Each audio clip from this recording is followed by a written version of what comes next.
से लगी। हालांकि इसका अभी तक खुलासा नहीं हो पाया है।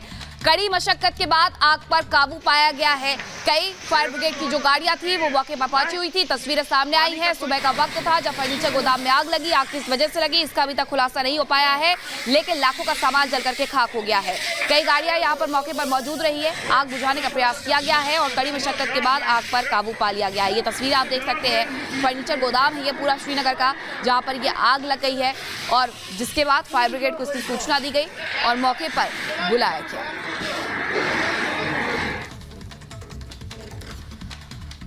और एक देश एक चुनाव की रिपोर्ट के बाद से देश में एक देश एक चुनाव की चर्चा जोरों पर है और यह समझा जा रहा है कि 2029 तक इस तरह से चुनाव कराए जा सकते हैं। इसे जानने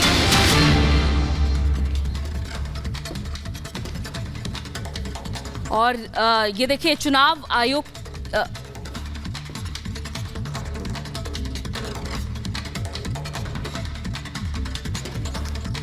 तो ये फिलहाल बड़ी खबर सामने आ रही है जहां पर फर्नीचर की बड़ी खबर आपको लखनऊ से बताते हैं। चलती कार में आग लग गई है। गाड़ी में सवार लोगों ने कार से कूद करके अपनी जान बचाई है। बड़ी खबर लखनऊ से आ रही है जहां लखनऊ के शहीद पथ पर बताया जा रहा है कि बुलेरो में आग लग गई थी। गाड़ी सवार लोगों ने गाड़ी से कूद करके हालांकि अपनी जान बचाई है। ये तस्वीरें सामने आ रही है। लखनऊ का ये शहीद पथ है जहाँ अचानक से बुलेरो में आग लग जाती है, जिसके बाद आग में ना झुलसे और इस वजह से लोगों ने एहतियात बरतते हुए कूद करके अपनी जान बचाई है। ये तस्वीर आ रही है लखनऊ से जहां पर शहीद पथ पर जब बुलेरो गुजर रही थी तब इसमें आग लगी।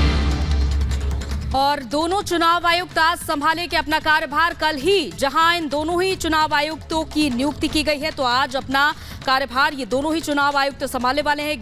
ज्ञानेश कुमार और सुखबीर संधू आज अपना कार्यभार संभालने वाले हैं और इससे समझा जा रहा है कि जल्द ही तारीखों का ऐलान हो सकता है। लोकसभा चुनाव की तारीखों का ऐलान समझा जा रहा है कि आज या कल में होने वाला है, क्योंकि 15-16 की तारीख निर्धारित मानी जा रही है और जल्द ही ऐलान हो सकता है।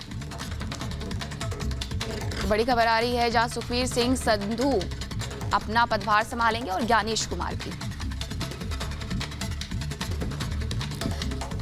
तो देखिए एक देश एक चुनाव पर कमेटी की रिपोर्ट के बाद देश में एक चुनाव की चर्चा जोरों पर है और क्या देश में 2029 से एक साथ चुनाव होंगे, इसी से जुड़ी ये रिपोर्ट देखिए।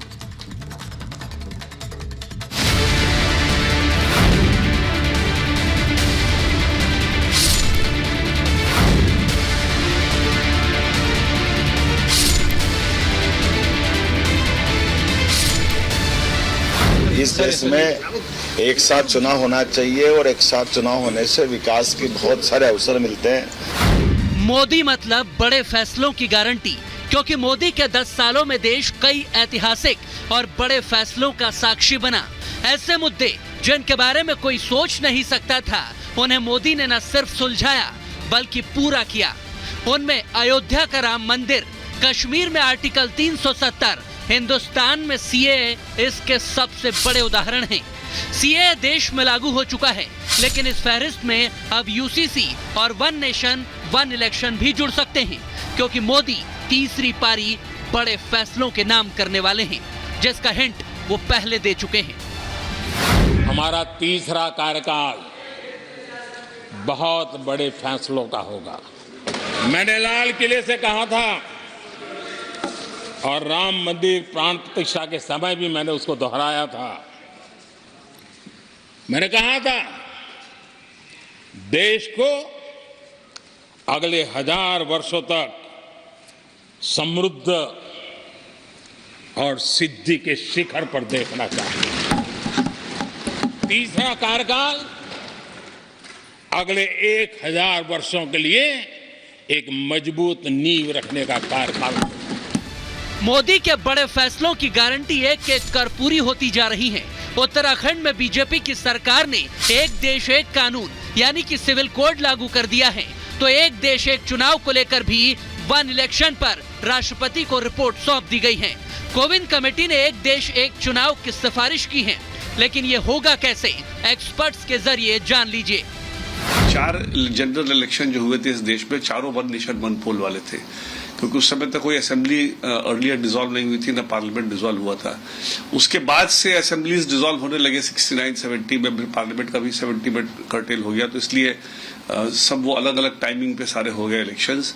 लेकिन मेरे हिसाब से ये बहुत ही अच्छा सुझाव है, इसको लाना चाहिए, और इसके लिए 2-3 संशोधन कानून में और करने पड़ेंगे, संविधान में करने पड़ेंगे। एक तो ये कि नो कॉन्फिडेंस मोशन के साथ साथ कॉन्फिडेंस मोशन भी लाना पड़ेगा। एंटी डिफेक्शन लॉ में अगर आपकी कोई गठबंधन है सरकार की, तो एंटी डिफेक्शन पूरे गठबंधन पे लगना चाहिए। यानी कोविंद कमेटी के मुताबिक लोकसभा और विधानसभा चुनाव एक साथ हो सकते हैं। उसके 100 दिनों में पंचायत के चुनाव और निकाय चुनाव भी हो जाएंगे। हालांकि समिति ने दावा किया है कि सभी दल अगर सहमत होंगे तो 2029 में एक साथ चुनाव संभव है। इस सिस्टम में क्या कुछ होगा, अब उसे भी समझ लीजिए। दरअसल विधानसभाओं के कार्यकाल घटाने या फिर बढ़ाने होंगे। 2026 तक देश के 25 राज्यों में विधानसभा के चुनाव पूरे करने होंगे। 2026 के बाद सीधे 2029 में ही विधानसभा के चुनाव हो पाएंगे। उदाहरण के तौर पर मध्य प्रदेश के चुनाव 2023 में हो चुके हैं, अब आगे के चुनाव 2028 में होने हैं। ऐसे में वहां की विधानसभा का कार्यकाल बढ़ाकर इन्हें सीधे 2029 में ही करवाया जाएगा। बात उत्तर प्रदेश की करें तो यहाँ चुनाव साल 2022 में हुए थे और अब 2027 में होने हैं। ऐसे में यूपी विधानसभा चुनाव का कार्यकाल कम कर 2026 में ही विधानसभा चुनाव पूरे करवा लिए जाएंगे।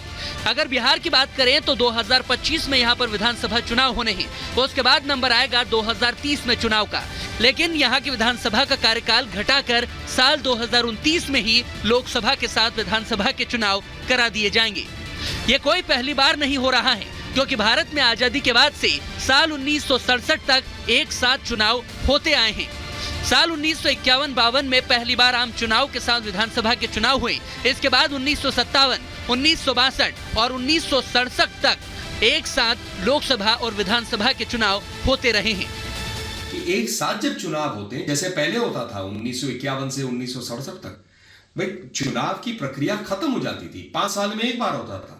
पूरा प्रशासन, राजनीतिक लोग, सारे लोग जो है काम कर सकते हैं, निरंतर काम कर सकते हैं 5 साल के लिए बिना रोक के।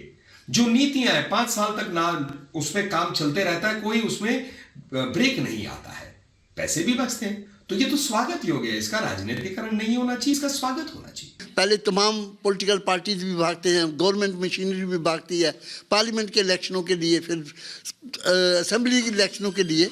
तो मैं समझता हूँ कि इससे बहुत अच्छा टाइम की बचत होगी, गवर्नमेंट के पैसे की बचत होगी, और काफ़ी हद तक पॉलिटिकल वर्कर्स को वो होंगे, उनको भी फायदा होगा। मोदी जी का मकसद क्या है? 1 nation no election, 1 nation no election, वही तो चाहते हैं, वही तो चाह रहे हैं, इसीलिए तो चाह रहे हैं मुझे 400 सीटें दीजिए, मुझे 2/3 बहुमत दीजिए, मैं संविधान बदलूं। संविधान बदलने का उनसे क्या फायदा मिलेगा? 1 नेशन नो इलेक्शन। मोदी 2024 में मिशन 400 पार के काम में लगे हुए हैं, क्योंकि तीसरी पारी में मोदी कई बड़े फैसले करेंगे।